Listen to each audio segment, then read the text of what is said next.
Le dépôt de candidature du président de la transition en Guinée, Mamadi Doumbouya, a mis fin au suspense en la déposant ce lundi à la Cour suprême. Vous verrez que cette candidature fait débat dans le pays. Nous serons à Conakry dans un instant. Ça y est, c'est officiel. Le chef de la transition en Guinée a officiellement déposé sa candidature ce lundi à la Cour suprême. Le général Mamadi Doumbouya est donc candidat à la présidentielle prévue le 28 décembre prochain. Une démarche très attendue, mais aussi vivement contestée par une partie de la classe politique. Ses partisans, mobilisés devant la Cour suprême, ont salué cette décision. Le point avec notre correspondant à Conakry, Malik Diakité. C'est aux environs de 16 heures que le général Mamadi Doumbouya, sous une forte escorte sécuritaire des forces spéciales, s'est présenté à la Cour suprême de Guinée. L'arrivée du chef de la transition guinéenne a provoqué une forte mobilisation de ses partisans devant l'institution. Ils se réjouissent de cette candidature de Mamadi Doumbouya.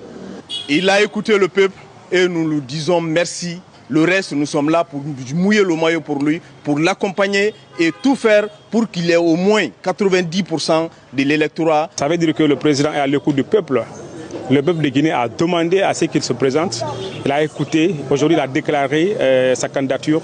Nous sommes très contents, nous sommes très fiers.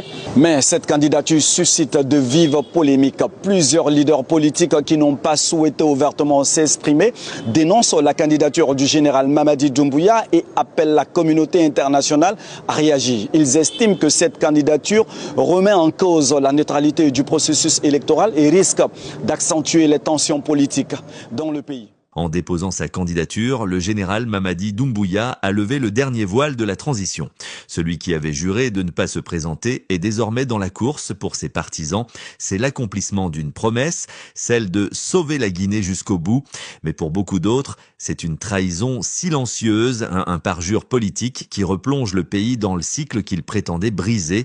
En 2021, Doumbouya disait « Nous n'allons plus confisquer le pouvoir ». En 2025, c'est ce même pouvoir qui semble désormais l'avoir confisqué à son tour. L'histoire s'écrit encore une fois entre les espoirs et les désillusions.